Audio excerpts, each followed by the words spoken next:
What's my favorite thing about you? That's a long list, you know what I'm saying? The favorite one, though, I would say my spirit. It appears that Nipsey Hussle has been shot and he is confirmed to be dead at this point. I was coming home and I'm supposed to be on a social media break, but this is very, very sad news. This is very sad news, something that, you know, I mean. Boy, this shit is so fucking crazy. This shit is so fucking crazy. Look, y'all, it's deeper or whatever than all this shooting. You know, they did that shit or whatever, so everybody can say or whatever that the shit gang related, but it's really not gang related. You feel me? Like that little jewels that you saying in there. That's what I like. Like I said, the medicine really is in the candy. Because even when you drop a bar like about Dr. Sebi, yeah, like just that one thing they killed Dr. Sebi will make somebody go research who Dr. Sebi. Lady, you feel me? Like everybody think that oh Nipsey Hussle got killed because he was in a gang. See, that's what they want y'all to think. Nipsey Hussle got killed because he was doing that documentary on that doctor, the one that said he can cure AIDS, and then all of a sudden or whatever he got found dead. He got found dead or whatever. And why you think they killed him? Why do they kill all holistic doctors? Right. Messing up the medical industry. You short-stopping their grind. Why do niggas get killed for hustling in front of a nigga spot? You short-stopping the grind. And these niggas, they check is billions. You got niggas that get flipped for a couple $100,000.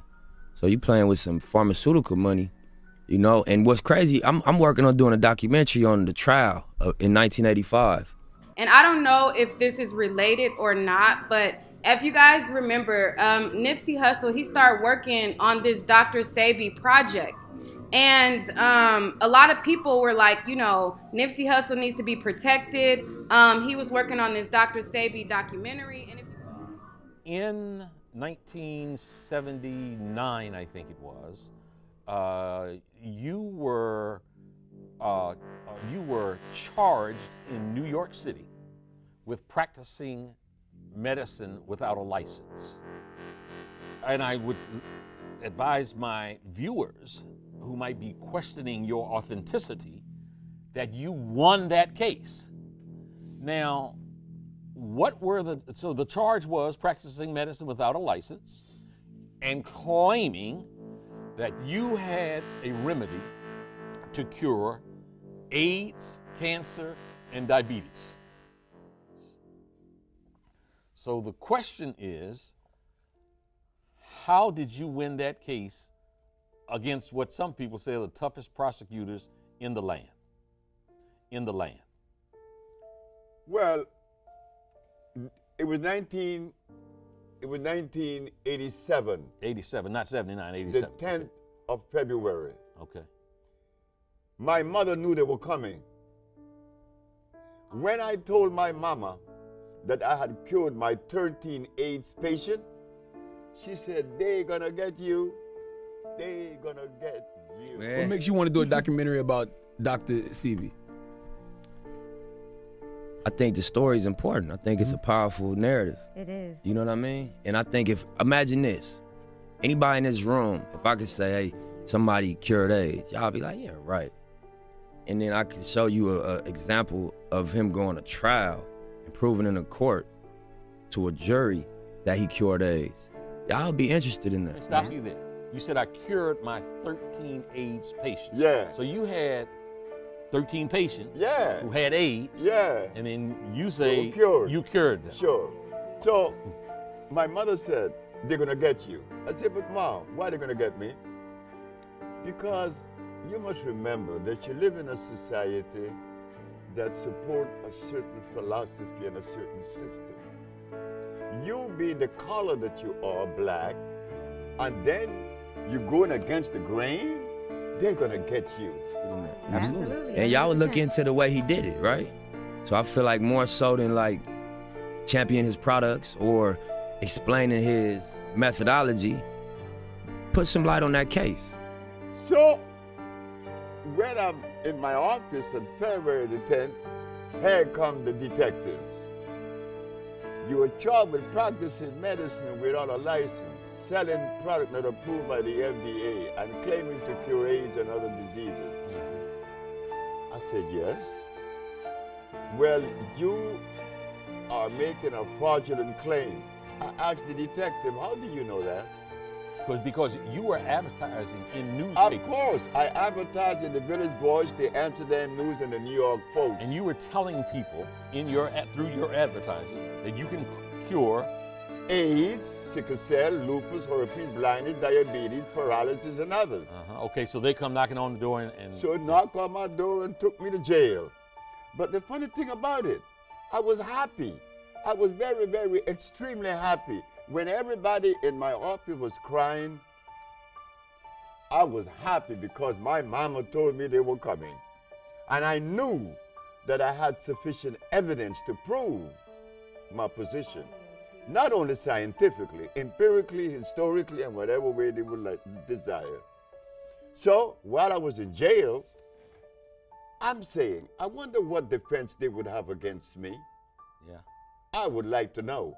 But I didn't blame the Attorney General, Mr. Robert Abrams, because why should he accept from me the statement that I cure AIDS and sickle cell and blindness when no one else has ever made those claims? The man had a right to arrest me, but he was making a mistake. So I'm sitting in jail, and I'm happy. When I got out of jail and when I went in front of the judge, I asked 3 questions. And they were? They were, Your Honor. You defended yourself? Of course I did. Okay. Your Honor, is it a fact that the Holy Bible teaches that the herbs are for the healing of the nations? She said, yes. Is it a fact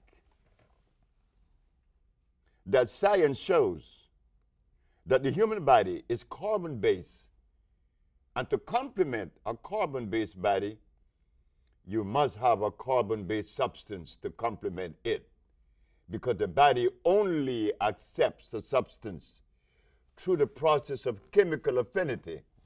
Chemical affinity is important. It's an electrical transfer. Chemical affinity. Okay. The body could only accept what it is made of, not something new or alien to it. Last question. Your Honor, is it a fact that the father of medicine, Mr. Hippocrates, and that established the principle of medical science today, cured every disease known to man? Did he use herbs or chemicals? She said, herbs. I said, thank you very much. I rest my case. Okay, go ahead. So I understood that the state were unprepared to defend itself. They were unprepared because in the past there was 2,781 cases that came before the Supreme Court and lost. I won. Not only did I prove scientifically, but I had the diagnostic sheets, and I do have them today. And those diagnostic sheets didn't come from me. They came from their school, their American medical accredited school.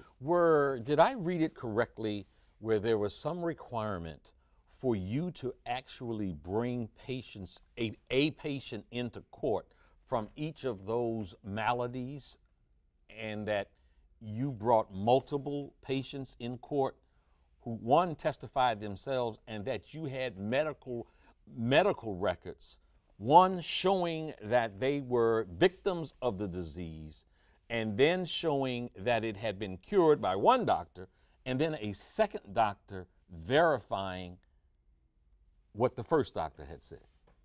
Yes. We have to remember this, that whenever you make a statement that goes against the grain, you better be prepared.